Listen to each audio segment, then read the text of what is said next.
Greetings, Ranger fans. Jake here for another edition of Database Rangers Power Reviews, where I take a look back at our classic episodes of Database Rangers Power Reviews as we count down the 100 weeks to the 100th and final episode. And, as you might notice, I'm once again trying a different location. I thought this one might be a little nostalgic, considering, all of the backstory, explorations that we'll be experiencing this episode. So, yes, this is the remains of, the original couch. All that is actually left are the cushions. So I am basically just sitting on the cushions on the floor right now. And this is in our new office. So this is the room where we do all where I do all of my editing.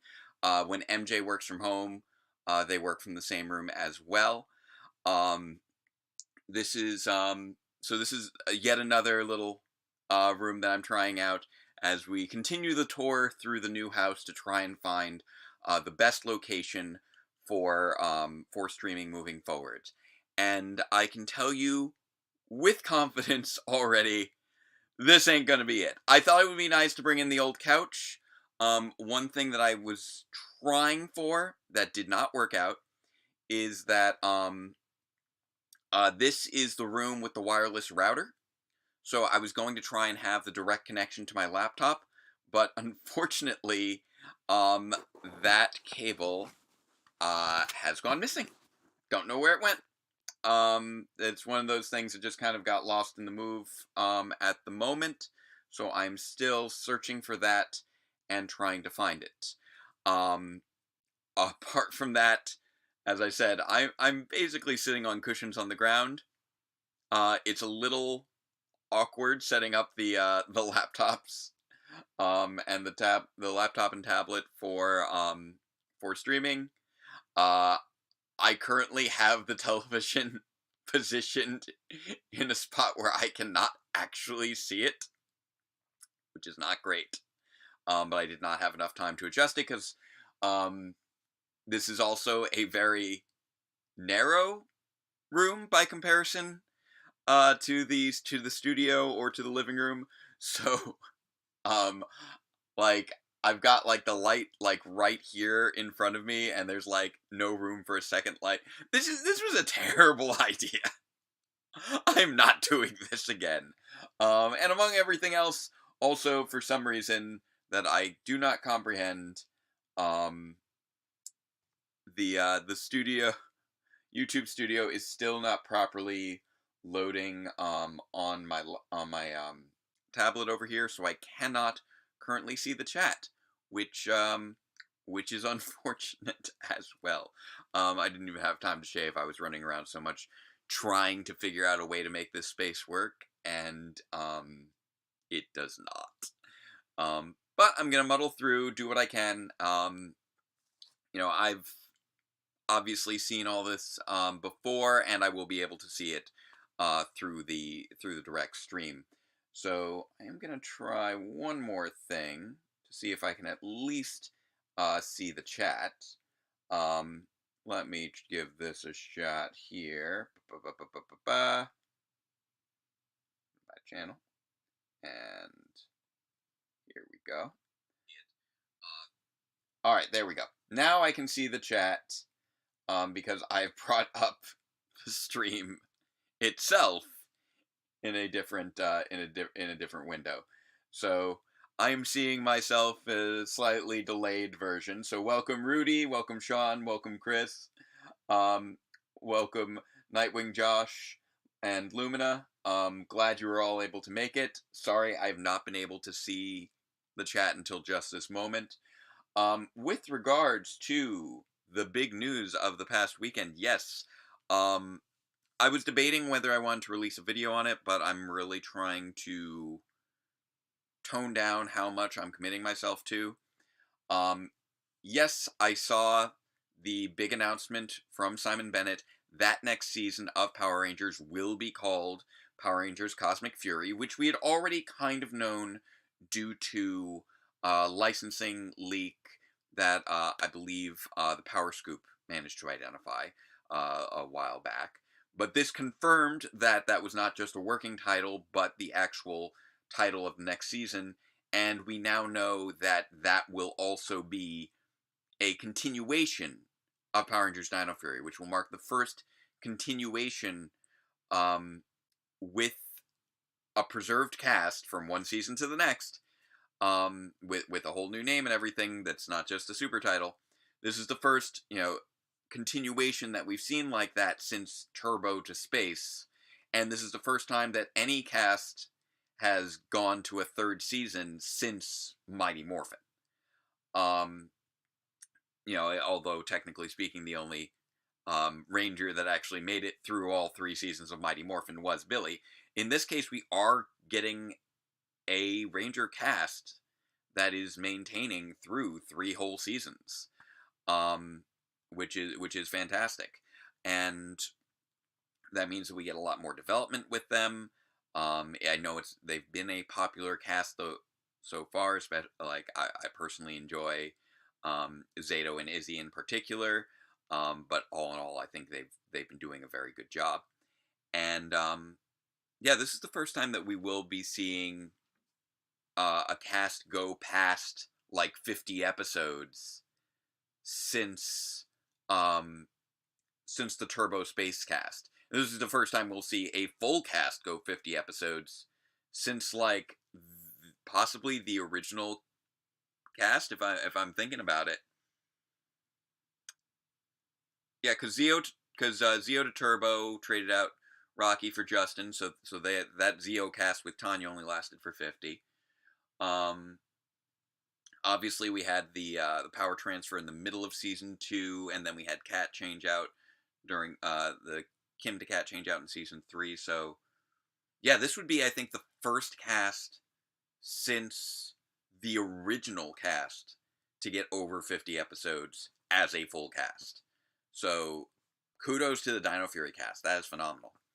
It also explains a number of odd things that we were seeing when it came to the lack of a casting notice due to the fact they were preserving the cast and didn't need to go through that process.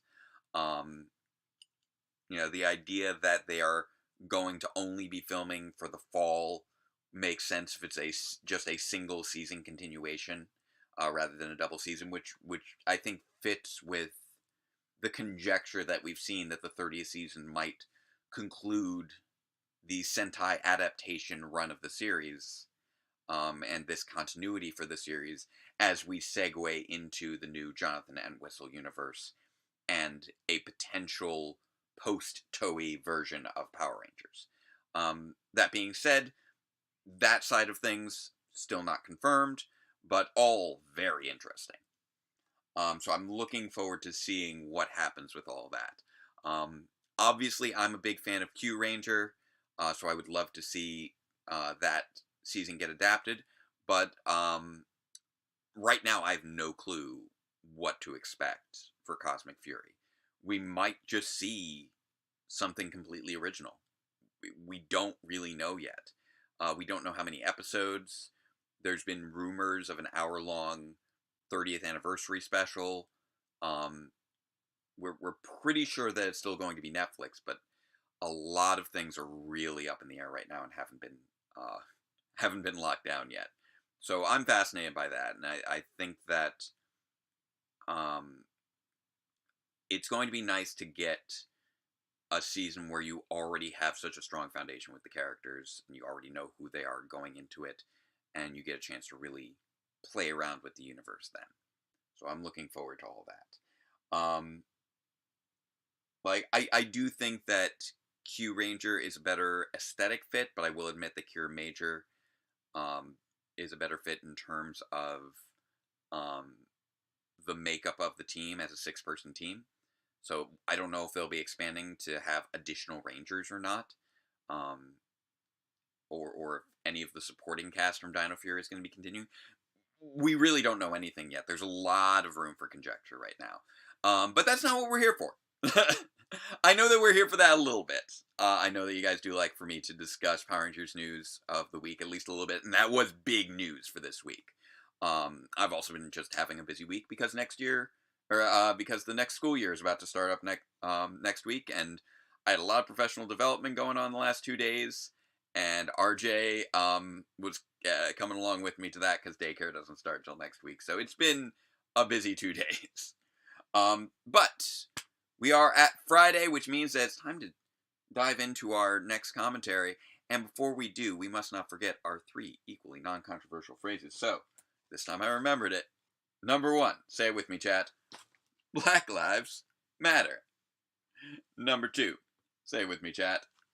Fascism is bad. Number 3, say it with me, chat. Superheroes are fun. And I do not have enough room to wave that sign around. So let's check in with our favorite superhero, one Mr. Database Ranger, as we take a look at episode 87 of Database Rangers Power Reviews.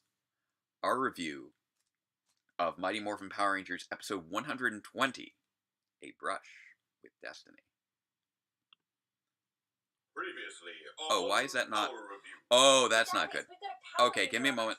Give me a moment. I forgot something. I'm going to be right back. Because I just realized that the cable connecting my camera to the laptop is not currently plugged in. Give me a moment. I'm just going to step off to the side here. I'm just going to talk randomly until I find the cable. Set controls for outer space, now flying higher than ever before. Where did I put that cable? Oh, that is an embarrassment. I'm trying to figure out where the cable has gone. I had it last week. Where did I put it? Did I leave it upstairs? I may have left it upstairs. Yes, this is welcome to the disaster stream. I hope you're enjoying it. It's fun times. Where did I put that cable? Oh, I hear someone upstairs who might have found it. Have you found it?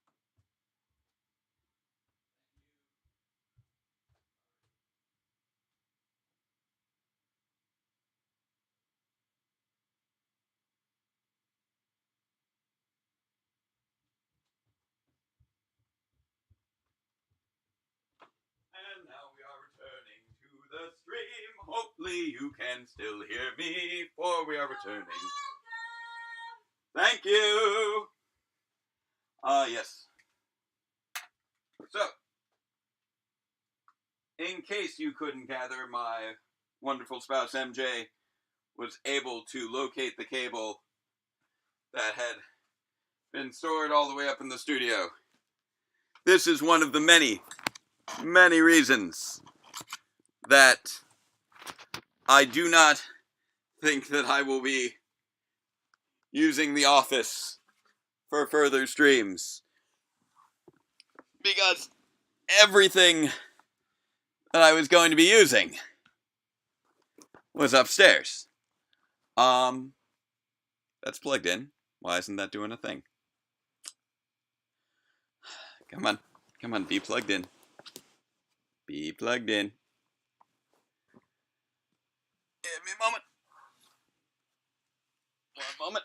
There we go. A little loose there. There it is. Alright, there's that happy face of guy. Alright. There's that guy's happy face. Okay, here we go. Back down to the floor. Alright. I apologize for everything. So, with all that said, let's dive on in to episode 87 of Database Rangers Power Reviews. Our review of A Brush with Destiny. I've been called away on business. You were sent to infiltrate Outfit. Okay. Which crossed over into our world through an interdimensional There we go. spaceship. It was badly damaged. We lost the same sister on this world. Yes, as you can tell, this is definitely an awkward location. They've been partnered with that suit. They're not human. But yeah, this episode, as I've said before, was not intended originally in my plans for year 3 to be as complex as it came out. Originally, Power of Pink was going to dive into the whole Hexagon backstory that we're about to be seeing. But it felt like that was a better note for a cliffhanger. Since I'd already had that big long exposition of the relationship with Cassie, the Hexagon backstory felt like it was much better suited to the opening of this episode. Because I knew that I had a bunch of other backstory stuff that I wanted to dive into. Also, I can see that I am, unfortunately, awkwardly angled with the rooted out and destroyed, whether demon or meditation with the camera angle there. So let me try doing a little bit of that. Hopefully that helped it a little bit. So I returned to Eltar. There we go. There I stayed. Yeah, this whole backstory I received distress calls. of garbled, distorted, just one of database of the Phantom Ranger returning to Eltar after Cassie. No. But the origin is clear. After Cassie broke things off. This is the connection here. And I told them that if I didn't return, that Earth should be quarantined. And here we see Earth. I saw. And all the explosions.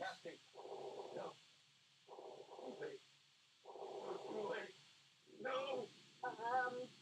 DB? Database.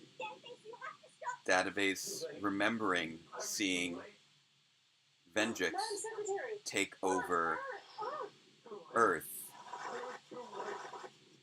Database! I saw the rift open. Left him vulnerable to the rift. And that memory is so strong, it drives everyone else into their pasts. Greetings, Ranger fans, and welcome to Power And this is, again, just slowly working towards how the show began. Database, listen Database So let's look back on some happier times, where it all began. finally remembers what happened right before he got drawn into the rift. Database! And it was Earth being This isn't real. You have to believe it. conquered by Season Venjix. 3, Episode 8. A Breath with Death. At the junior And high he's school just- art benefit down at the He's end just of the losing it Tommy and Aisha over all happened this. across Kimberly, seemingly off in a world of her own. Hello? Hello? Hello? Apparently, she has good news and I also just really liked being able to dive into all these characters' backstories, and this is one of the more experimental episodes How can I just leave that? of the show in many regards, because I got to really play around with a lot.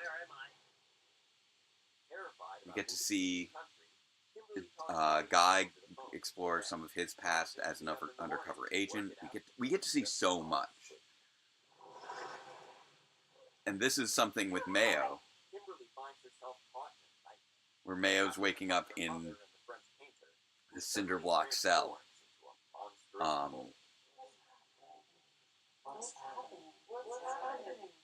And I'm really pleased with how a lot of these shots came out. Like that shot of the more Potsners blurring together and then separating apart. It's time to go.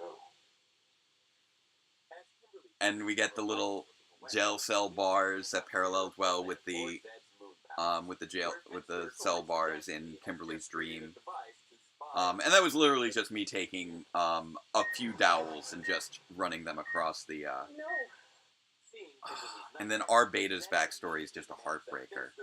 And I really liked playing around and transitioning the characters into their memories in all these different ways.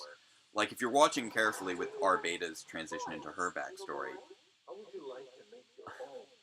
The next morning, you can see she goes from being completely exhausted. still in very much agent mode, then all of a sudden her hair is loose, she's wearing regular glasses, her jacket disappears, I'm sure you covered everything. and she runs into that hospital room. While Kimberly And once again, I am just playing any character whose face you can't see. So the prison guard and the interrogator are both me. So it's time to go, and we got everything we need. Is just me with playing with character voices. Oh, and then obviously the directors are still voiced by the directors. Although MJ and I are acting as their bodies with their heads cut off. And then that shot of Kay waving her hand in front of DB's face was also a little bit of a challenge because I had to transition it just so, and there was a lot of motion blur, and that was before I really got good with the green screen stuff, so I was just kind of playing around with it a lot before I found an effect that worked well. And this kind of muted version of Kay as she just slowly vanishes is also just nicely disturbing.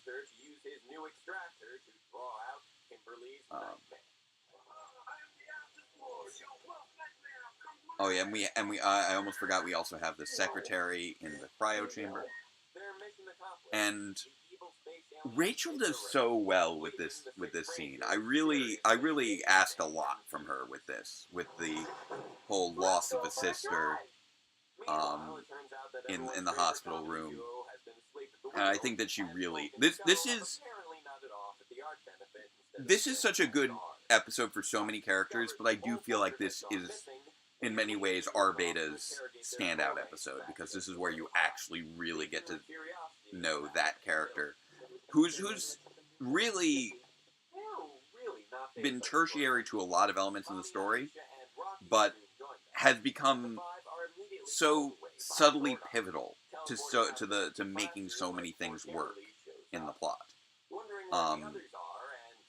Her and our Alpha were the ones who allowed for Guy to rally the troops against the demon invasion. We had R. Beta was pivotal to them getting onto the ship and taking control. And this is a fun fact. That scene with Guy and the little girl. Although Dave does now have 2 kids, that was not one of Dave's kids because this was filmed before that. This was a friend whose daughter had also played one of the young child K in episode 85. That child K. So we had her also bring in her daughter for this scene as well, because I wanted to have somebody play as alternate Guy's wife and family, and she seemed like a good friend to bring in for that,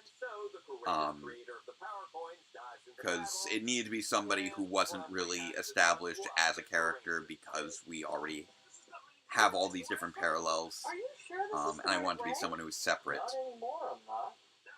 And then we have, again, we keep cutting to the more pop singers during their car ride,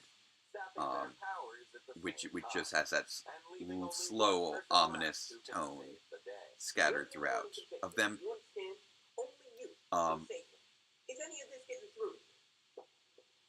And one of the big bits here.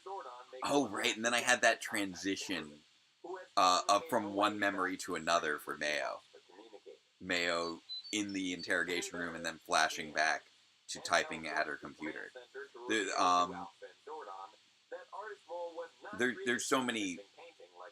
I constantly am switching gears between all the characters, so it's hard to talk about everybody reasonably well. Kay's disappearance in this episode, by the way, is really because she had already dealt with so much of her past that I didn't want to give her her own. I didn't feel like there was any real backstory that I knew that I could explore with new territory here, and instead wanted to connect it to Database trying to work through his issues. That's when she realizes how scared she is. Scared of the life she might be losing. Scared of letting her friends down. I'm gonna get you out of this, Freddy. Scared of being lost. Scared of being trapped. Scared of having to and I had to do a lot of scared of what will happen without her there. a lot of sound editing actually in this one here in this episode as well, because there was so much Try to have faith in those who care about you. in with characters blending into one another, and characters losing their voice or being trapped behind something. But I feel like it all came through pretty well. Also, that handhold, it's once again a case of I take characters and that are supposed to be related or identical, and I just have the actor grab their own hand. So that was Rachel grabbing her own hand there. When is it? Oh, Morning from Australia. Thank you. When is it going to end? Oh, what, the series? My bestest friend. I'm aiming for the series to end by the end of the year with episode 100.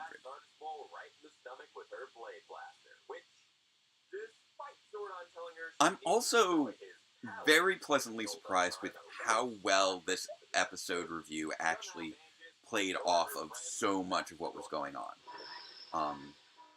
I like this little effect of I just need to toss some smoke over something and it makes it look like people are coming out of cryo. This shot right here actually is funny because it's one of the few times I had so many soup agents all in one place at the same time. It's very rare that I actually get to have that many actors all in one place at one time. And that's 5 people crammed into like a 10 by 10 room that I was using as the studio in the old house. So it was tricky to orchestrate those shots in such a way that, you know, there was enough room for everybody to move. This was another one where everybody has to run through the door. Like, there is, like, no room behind that door to store people. But we somehow managed to pull it off. But those 2 shots are notably the only 2 shots where I actually had both secretaries on screen together and in the same place at the same time. Just for those 2 shots. Fun fact, that one shot of the secretary commanding the bridge, the original secretary commanding the bridge, I actually recycled that shot later for 95 when I had to have the secretary get absorbed along with the other agents in the cryotubes.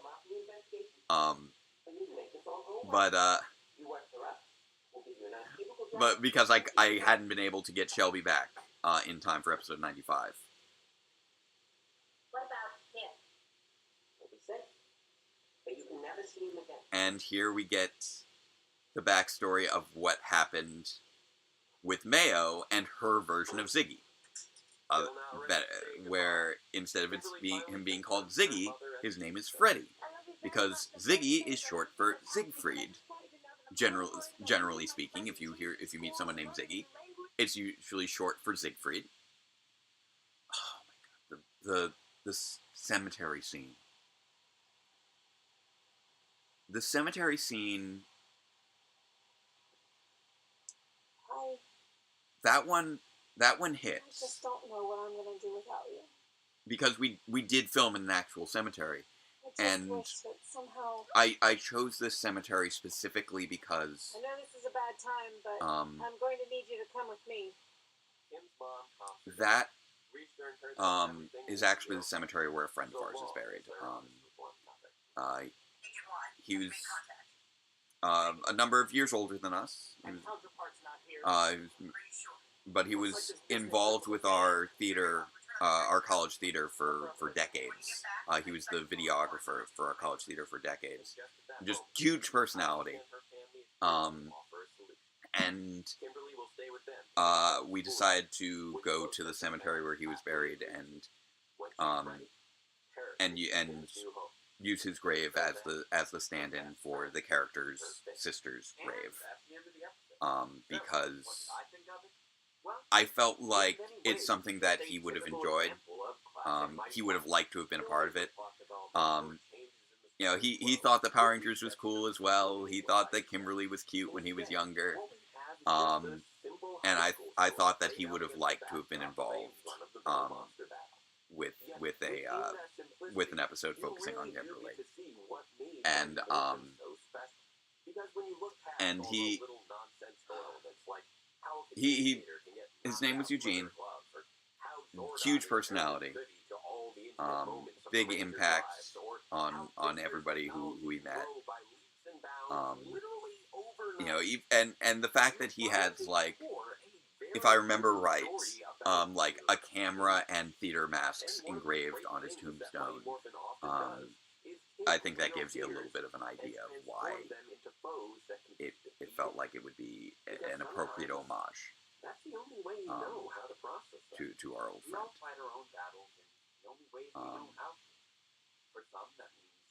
Yeah, it's Well, for others, It means reviewing an episode of your favorite show. overall, I love 87. This one was one that just kind of emerged so organically from so much of the rest of the series. And I know that it was very confusing for a lot of viewers at the time, because there was so much going on. You really can play. And To help with your friends. All those nights here that we're fade seeing, away, again, all the just another bad trip. characters returning to the ship. I think there are a lot of things we need to discuss. Yeah. I mean, I barely even touched on Rigo and Ninja. And you know how much I love those wacky. I don't recognize any And of these here's the landmarks. one memory we hadn't finished. Me neither. I'm so glad we took this trip, though. We actually filmed this in a car at night. Guys, eyes on the road! Eyes on the road!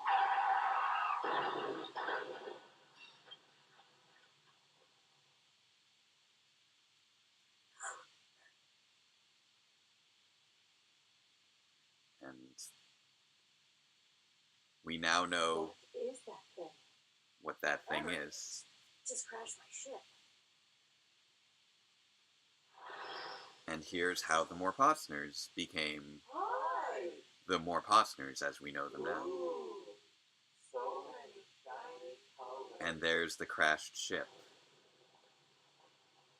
And here the current ship clears the storm. We didn't keep our eyes on the road.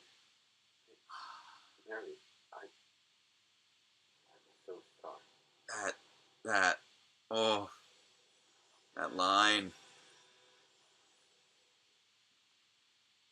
That episode hits so hard in so many ways. Oh man. And so much of it isn't there's very little outside of the opening sequence, there's very little actual exposition and explanation of what's going on. You do kind of need to really be paying attention and have the context of a lot of other things in order to be able to pick up on exactly what is happening in episode 87, right from the beginning. You know, we start off with picking up on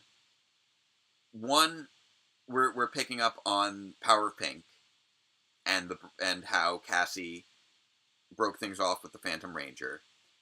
You also need to be remembering Hexagon as it was described by Guy way back in episode 45, No, it was around 46.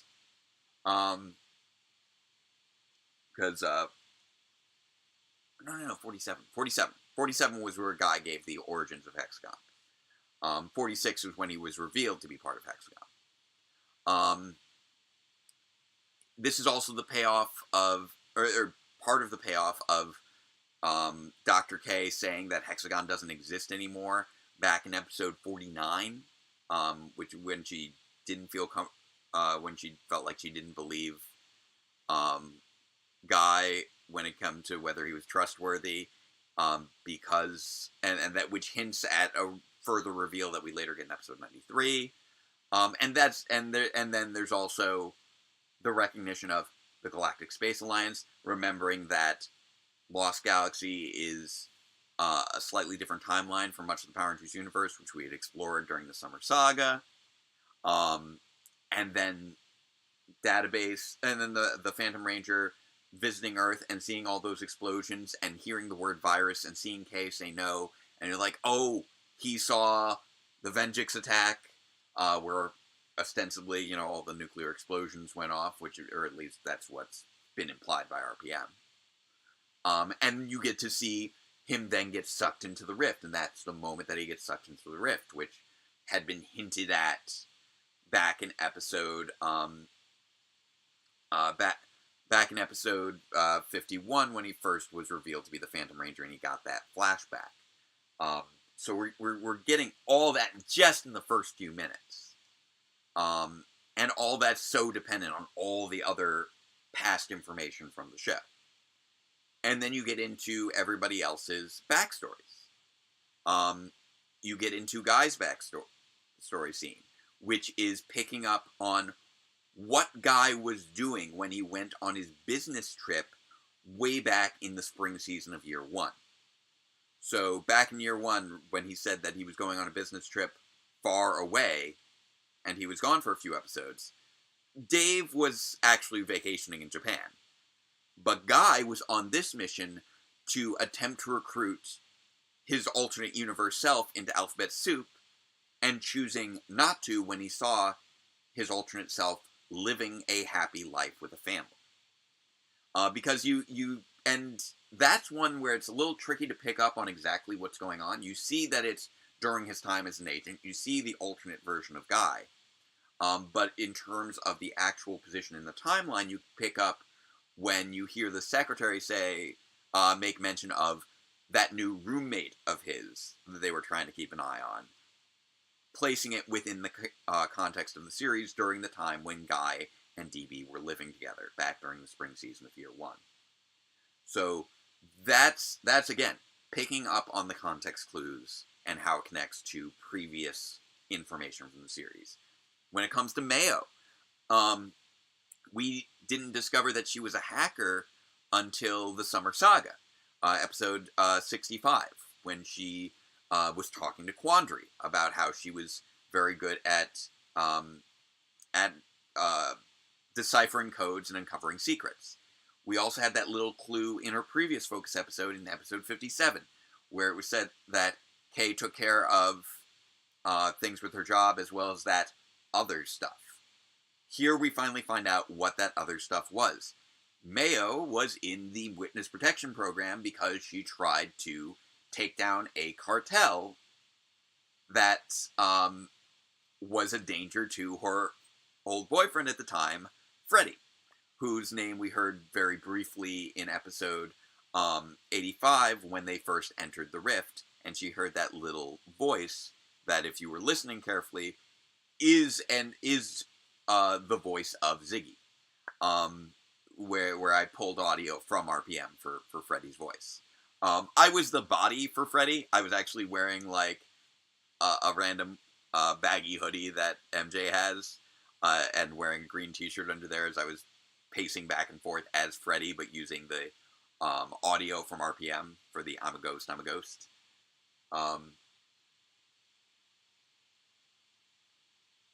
Yeah, and as far as other later information, why he was pulled through, yeah, Database cannot catch a break. He's had such a rough time. I torture so many of these characters so badly.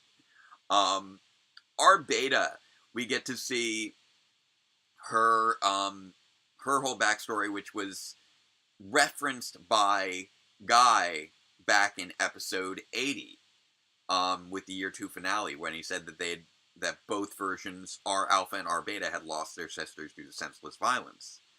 But here we get to see R Beta actually deal with the loss of her sister and getting recruited by R Alpha, and how emotional that actually was, and allows you to really connect to that character. We get to see an expansion on Dr. C's character. We already knew that his flashback featured being recruited by the directors. Here we get to actually see a little bit more of that, and how his experience with them growing up informed his obsession with the Subjects K. Told that if he wanted to have a friend, he was going to have to find Subject K, and Subject K would be his friend. Which is just so many little heartbreaking pieces to these characters that inform who they are in the context of the series. And why they are the way they are. Why R Beta has such a connection to R Alpha, that she's willing to help the others get onto the ship. Why, Guy is, what some of Guy's motivations in terms of what his regrets are. Mayo seeing what her connection is to the parallels with Dr. K, and why she's been secretive about certain aspects of her life. With the secretary, the second secretary, we got to see her in that moment of the ship crash, which gave us a little extra context into what happened with the ship, because we hadn't actually seen the original arrival of the Alphabet Soup ship before. So here we get to finally see that. And we also get a very small little hint at the relationship between the second secretary and the original secretary. Because you can hear the original secretary start to say the word mom. And then we discover later in episode 95 that the original secretary is the second secretary's daughter, and that's why she's saying, give me back my daughter. So again, there's just these little pieces that are barely even foreshadowing, but gives you that extra rewatch bonus of, oh, that's what this character was going to say. Oh, this is what that character was doing at that point. All of that. And then that sequence dovetails so well into what happens immediately after, with the ship crash into the Morposner's car, because we've been seeing them driving throughout the episode as this running thread, without quite knowing why it is that they had to turn the car around. And we finally give this heartbreaking new context to their tendency to not keep their eyes on the road. Just a brutal, there's just gut punch after gut punch throughout this episode. Like, we have the gut punch at the beginning of the episode with the destruction of humanity from Venjix.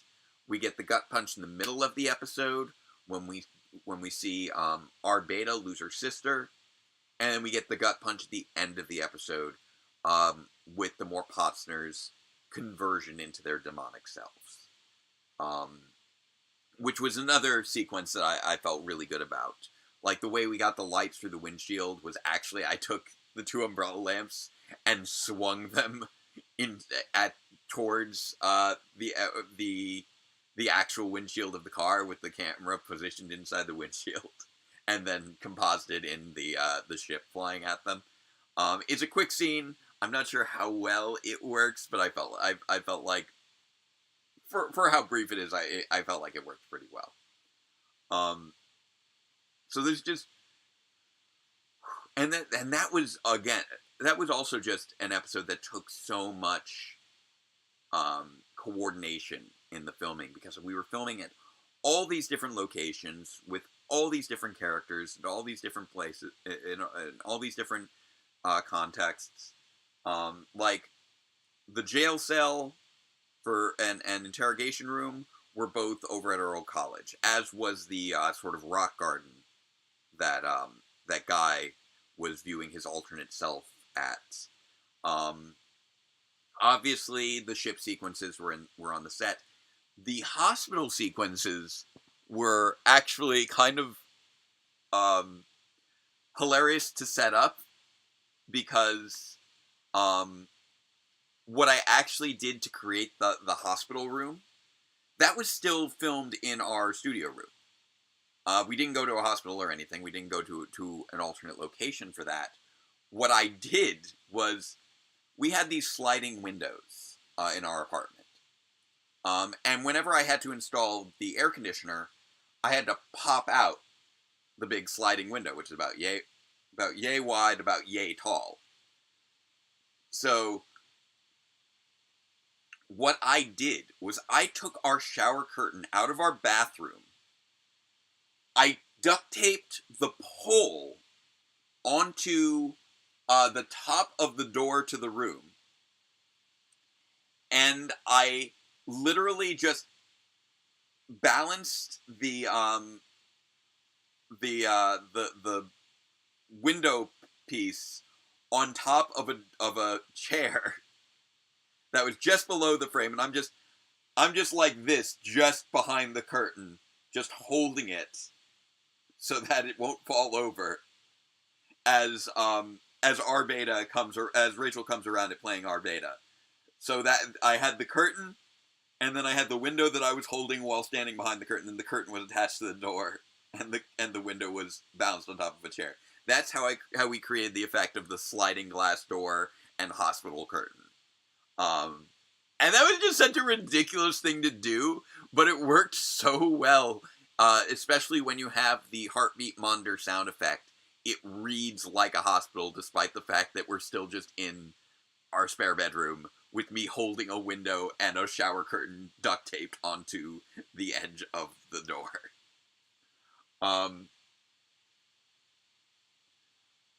So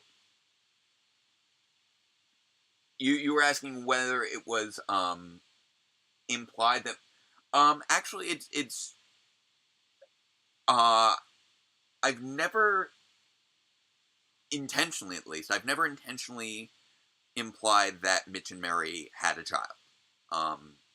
They're married, but I never wrote the characters as having children. Anything that you may have picked up with Mitch and Mary having a son, like they definitely do have a very close relationship with Database because they are targeted. They were targeted to keep an eye on him due to the spirits within them directing them in that way. But no, I never intentionally wrote for Mitch and Mary to have any children. They're just a simple married couple, no kids. Although there is some implication that they are wealthy and intelligent and successful, because they were able to make the connections with Alphabet Soup. Who's the third person in the car when they cry? Oh, okay. So that now I understand what you're getting. That is Database observing their memory. And I realized that didn't play as well as I hoped. But basically, when Database enters the bridge, he entered their memory. Everyone else is seeing the memory as well, but I realized that I couldn't fit everybody else in the backseat of their car and have it play right. So it was just me in the back of the car, and then everybody else emerges from the shadows right after the car crash.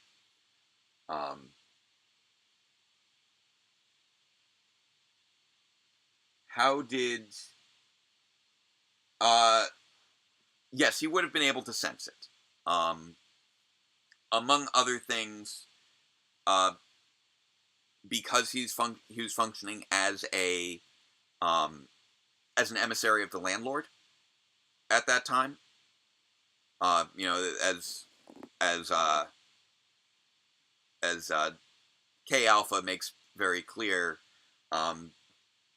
the threads of his soul basically only are allowed to remain intertwined so long as her master wills it. So yes, landlord sent him to go after Database after Database's escape from the hiatus, his original escape from the hiatus, prior to the events of the series. So basically, the timeline to a certain extent is Database gets pulled into the rift, brainwashed by the landlord, and then eventually is able to somehow escape. At which point he and Dr. K are then in the apartment and they start doing power reviews. Shortly thereafter, Alphabet Soup, through their experiments, pass through the rift, during which time the landlord sends his emissary to attach himself onto the ship, causing the ship's crash. After the crash of the ship, that emissary inhabits the Morpotsners, and they become agents of the landlord to pursue Database and to enable Alphabet Soup's further dimensional experiments. Definitely a lot of stuff going on. So I understand that it's not always clear, because I don't always dive heavy into the exposition on that front. Oh, the new Lord of the Rings came out? That's cool. I forgot that was coming out this week. I knew it was coming out soon. I forgot it was this week. I've just been way too occupied. But glad to hear that it's that people are enjoying it. So yeah, I obviously there's a lot happening in this episode, and I haven't even really got into the fact that originally, before I ended up filming this episode, when I was initially starting to write it, I was originally going to be reviewing the potion notion, of all things.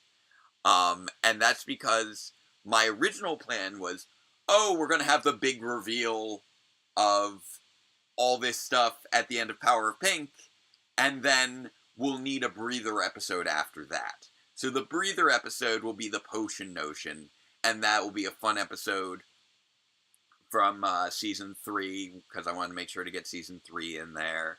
And I was briefly, and I thought, and this is also, I can dig a little deeper into the relationships between the characters in line with the potion notion, and and it's also, I believe, Jackie Marchand's first Power Rangers script that got produced, if I recall correctly. I may be misremembering. But then I was writing the Power of Pink episode. I'm like, oh my god, there's so much stuff going on, and there's so much more I can play with now that I've started exploring this time storm. I feel like I need to get into more. And this episode, no matter which way I tried to work it, wasn't working. And I'm like going through, I'm like, oh man, what can I use? Could I swap it out for a Mystic Force episode or something? No, Mystic Force is too many two-parters. None of those are fitting. I'm not finding anything that matched. And I'm like looking through to see what other season 3 episodes could potentially work. And Brush with Destiny ended up being the one that fit the best, because it was Bad Dreams brought to life. And I love Ninjor, so I wanted to have an episode that featured Ninjor. And it's a very innocuous episode in many regards. And that played surprisingly well against the level of emotion going on through all of these flashbacks. And I was really surprised at how many parallels I was able to find. I'm like, oh, those jail cell, those cell bars can work well for Mayo. Oh, the dream coming to life, that works there. Oh, traveling abroad, that can work well for Guy. You know, just all these little things, these feelings of loss and confusion, it ended up being a surprisingly strong emotional parallel when I sat down to write it. So I actually had notes that I had taken of the potion notion, and I just ended up basically rejecting all those and going with Brush with Destiny instead. And I feel like the final result was much, much stronger. And I'm really glad that I did. This was the most organically developed episode of year 3, I think. And it's one that I'm still very proud of, even if it was probably a little esoteric for a lot of viewers at the time. I'm very pleased with that. Honestly, I don't have an explicit relationship between the Phantom Ranger and Ninjor. I just really think Ninjor is cool and I want to talk about him. That's literally it. It's not deeper than that. I know that a lot of times it is. In this particular case, not actually deeper than just, I think Ninjor is a cool character and I wanted to talk about him. I love Ninjor. Ninjor is fantastic. I love Ninjor. As much as I layer in so much stuff, sometimes it actually is that simple. I didn't, at least I didn't have anything in mind at the time, largely because I didn't have the same backstory in mind that later got revealed for Phantom Ranger that placed him a lot older and would have put him more into being more of a contemporary with Ninjor. But within the timeline of the actual Power Rangers franchise, the television series, I feel like there really wouldn't have been much opportunity for Ninjor and Phantom to interact,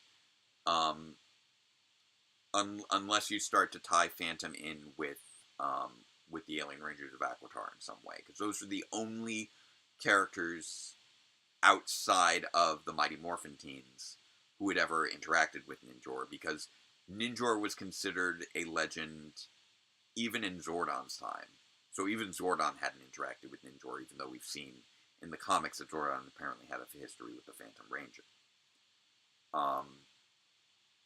So as much as it would be fun to pair up Ninjor and the Phantom Ranger, I didn't have anything in mind on that front. And I feel like everybody would think Ninjor was cool, even without meeting him. He's a great guy. So all that being said, I know that I've been just info dumping on this whole thing for the past straight hour. Because and I know we had a bit of a rough start and we had a bit of a late start, which is a shame because I knew I was going to have a ton to say about this episode because it digs into so many characters, so much story, so much referencing of past, future, and other obscure things. And it had such a complex production in many ways and writing process. I knew I was just going to have so much to talk about with this one. So I'm sorry that we had such a late start today. As nostalgic as I am for the old couch, and as actually quite comfortable I am right now laying on it, chilling here on the floor, I don't think that I'm going to be continuing with this streaming setup, due to just the complexity that it takes to set up. I had to bring everything downstairs, including the umbrella lights and the TV, and I had to cram them all into a very narrow space, and I wasn't even able to find the Wi-Fi connection cable, or the Ethernet cable, to ensure the stronger streaming connection. So I think I may have to pass on doing this as the consistent live stream location, but I'll be continuing to try out new locations in the coming weeks as well. I've got at least 2 others that I'm going to be playing around with. I'm not sure which one I will ultimately go with. And I do want to check one quick thing that has been bothering me actually the whole stream. I wonder. Yep. And of course throughout this whole stream, I had a little something on the camera there. That was probably due to RJ grabbed my laptop at some point today. Wouldn't be surprised. I've had a very busy day, but I appreciate being able to sit down with all of you and discuss an episode that I know was challenging at the time of its release for a lot of viewers, but it's still one that I am very pleased with and very proud of in many regards. It's very similar to the Trickster Treat episode in many ways. I really got to play around with some more experimental storytelling and techniques, and I really like when I can do episodes like that. This is probably one of the more experimental episodes of Year 3, because Year 3 is so heavily arc-driven, and driven by so much story. This was one where I really got to play around with some more experimental elements, just within a singular episode. And I only get a few others where I really get to play around in that way. 94, which we'll talk about later, the second Power Morphicon episode, is another one where I got to experiment a lot and ended up being a lot of fun as well. So these experimental episodes are some of my favorite episodes to have worked on, even as I keep pushing myself to try and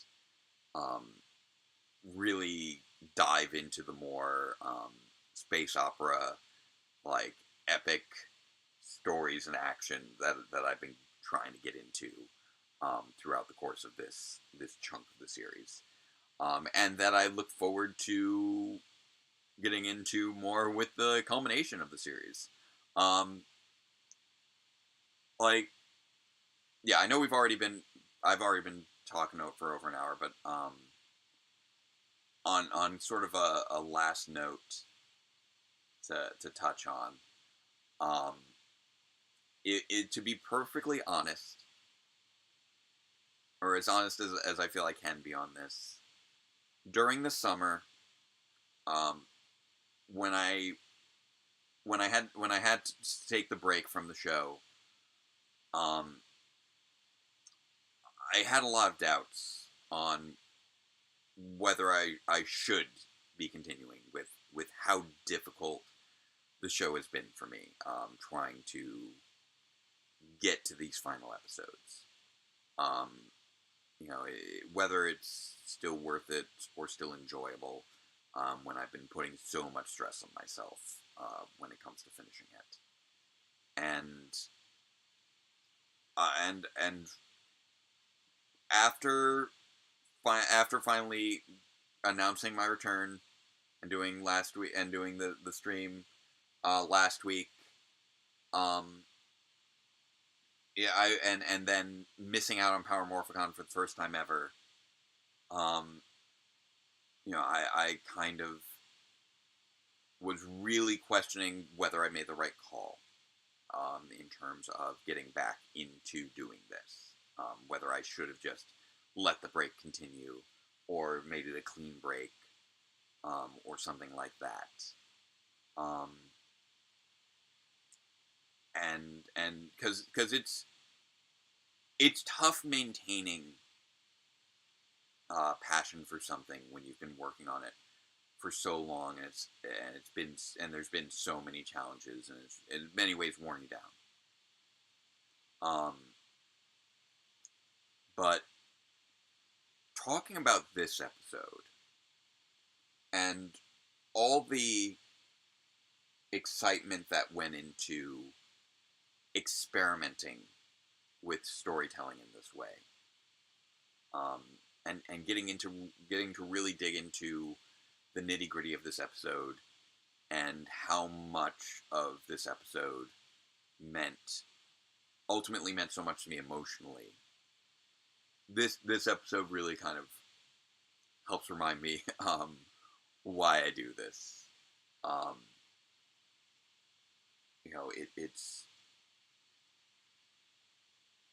It's that opportunity to try something that you've never really gotten a chance to do before, and be creative and play around with putting pieces together in unexpected ways, and